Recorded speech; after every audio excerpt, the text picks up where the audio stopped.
Syncing up cameras in 3, 2, 1. Check, check. Today might actually be my last motorcycle ride of the year.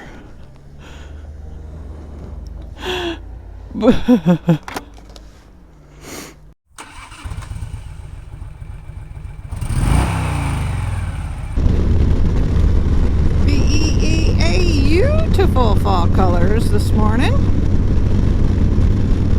Hey everybody, thank you so much for clicking and watching, riding along with me. I do greatly appreciate it. The weather forecast is saying for next week it will be in the 30s overnight. And despite my heated jacket liner and heated grips and now heated gloves, 30 degrees when you're starting off in the morning is just a little too cold for me. So this week I'm going to give you tips and tricks on storing your motorcycle at home.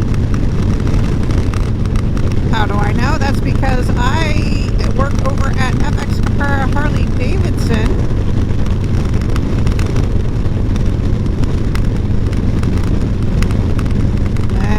Your local Harley-Davidson dealer will have everything that you need to store your bike at home. So, if you want to learn more behind the scenes about Harley, what it's like to work at a dealership, or more about motorcycling in general, then please hit that subscribe button right now. Step number 1 is to change your bike's oil and oil filter. Although since I had my 30,000 mile service done not too long ago, I don't have to worry about it. But if you've been riding all summer on the oil that's in your bike, then please consider changing it out. There's a lot of impurities that are not caught by the oil filter. And you will want to have fresh, clean oil in there so it's not eating away at your stuff on the inside. Then, after you're done changing the oil and oil filter, go ahead and top off your gas tank with fuel that has been stabilized, has had a fuel stabilizer added to it. Turn your bike on, let it run for a couple of seconds to get that fuel stabilizer all the way through the system, especially if your bike is carbureted. Shut the bike back off. That was step number 2. Step number 3 is to now wash your bike, which I will be doing here very shortly. Lots of bug guts on there. They washed her after the 30K, but I've been on the fall foliage ride since then, so I have a few bug guts that I need to get off. That's because bug guts can contain acid, and again, you don't want that stuff sitting on your bike eating away at your paint, your chrome, your finishes.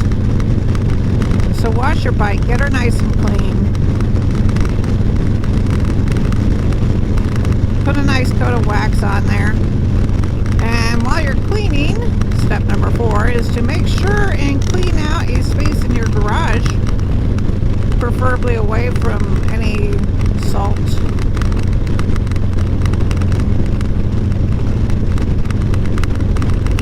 Any vehicles that you might be parking in and out of your garage.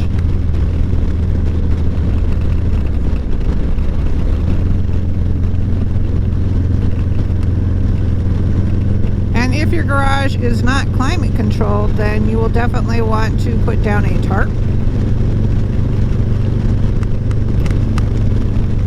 as a moisture barrier, and then an old rug so your tires don't freeze to the concrete. Speaking of tires, make sure your tires are at the proper tire pressure. Don't overinflate, don't let the air out either. So whatever step it is now, your next step is, now that you've got your bike oils changed, your gas tank topped off, your bike all clean, the garage space all clean, your tires at the proper tire pressure. Now you want to park your bike where she's going to be for the next 4, 5, 6 months or however long. Put it on the kickstand. It is perfectly fine to be on the kickstand over the winter. You do not need to get the expensive motorcycle lift or center stand for your bike, unless you want to. I mean, it's completely up to you.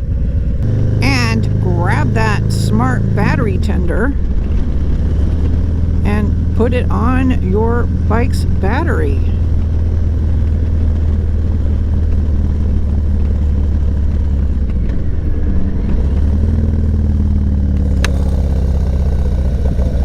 Just the other day I was talking to a soldier from Fort Drum, new to the area, going to be his first winter coming up here from Oklahoma. Hey, Oklahoma, how are ya?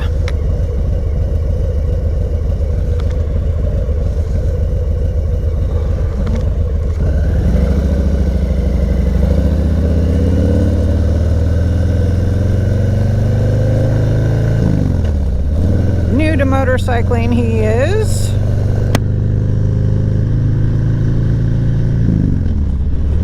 And I asked him, I said, do you have a battery tender? And he said, no. Actually, I was just thinking about starting my bike every month or so and letting it run. No. Please don't do that. Unless you want to spend a lot of money with us, which at the dealership we, of course, wouldn't mind. But that's not what you want to do for your motorcycle.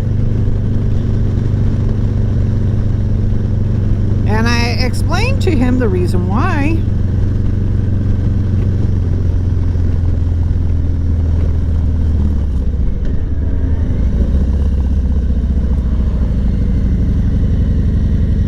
Which is, your motorcycle is not like your car or truck, obviously, for many reasons.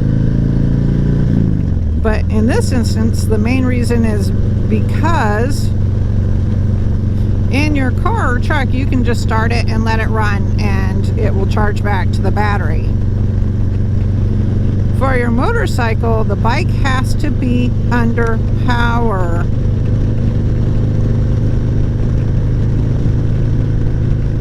Before it charges back to the bike. So it's sitting there, it's idling, it's heating up, it's not doing anything for the battery. It's cold outside. Let's say it's at 30 degrees.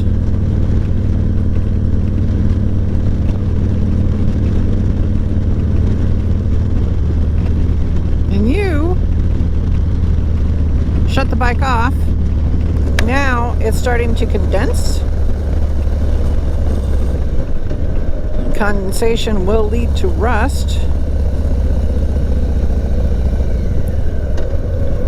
which will be not good for your motorcycle. So, put a smart battery tender on her.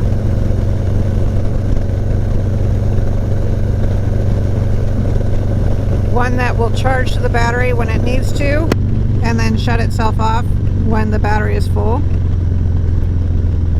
And again, the reason why you want a battery tender instead of just letting the bike sit there and go through the winter without one is because even just sitting there on the side stand, the bike has a small drain on the battery. So eventually that battery is going to get down so low, and then the core is going to get damaged. And then you're going to try to charge the battery back. But with a damaged core, it's not going to work. Somebody's got firewood.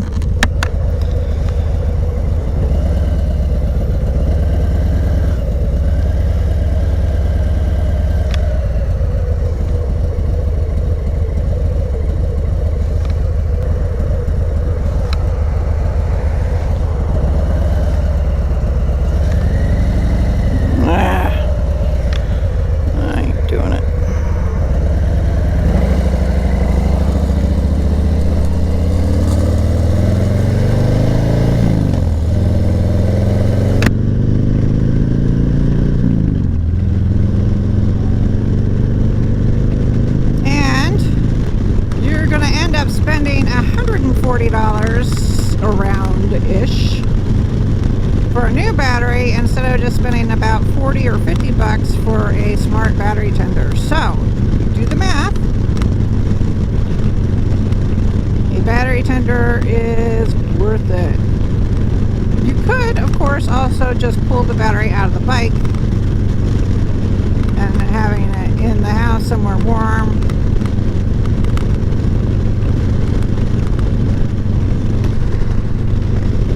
But I'd rather just put a smart battery tender on it, and then there's, you know, not that much work for me to get going in the springtime. Having to put the battery back in the bike, making sure all the connections are good. Yeah, no, I'm not a mechanic. I'll just hook up the smart battery tender. Thank you very much. And last but not least is put a cover, a good motorcycle cover over your motorcycle, not just a bed sheet. You want a breathable motorcycle cover that is going to not trap moisture or hold moisture in. And, as Ron Popeil would say, set it and forget it. Or try to. I know it is very tempting to go out there and start up the bike just to hear her run. Although now is also a good time of year to do any upgrades to your motorcycle. If you want those heated grips, if you want that engine upgrade, if you want those LED lights put on, you can do that over the winter. If you're mechanically inclined. If not, be sure to check out your local Harley-Davidson dealership. They might even have deals where if you spend X amount of money on parts and accessories, you'll get free motorcycle storage over the winter. So your bike will be ready to go come springtime, and you won't lose any downtime because it's winter. We're not riding unless you're planning to convert your bike over to a snowmobile. Sorry, no, not gonna do it. My favorite cold weather activity is going back inside where it's warm.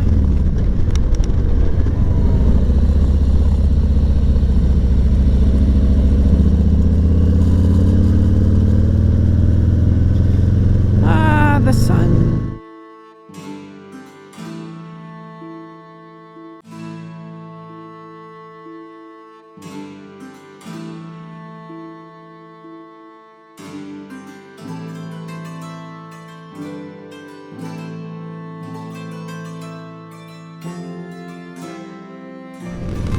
And I think that's it. I think I covered everything. Of course, if you have a tip or trick that you'd like to share, please do so in the comments below and let me know. Not only would I love to learn something new, but it also helps the algorithm. So yes, indeed. And if you're lucky enough to live in an area where you can ride year-round, let me know that too, and know that I will be extremely jealous and living vicariously through you over the next 6 months.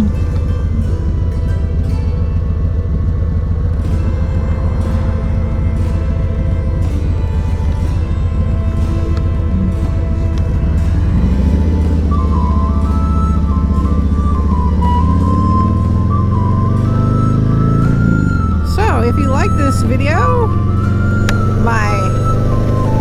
what will probably be my last day of riding this year video, please lift my spirits and give me a thumbs up. If you want to see more, then hit that subscribe button, and if you want to be notified when I upload new content, then be sure to hit that bell.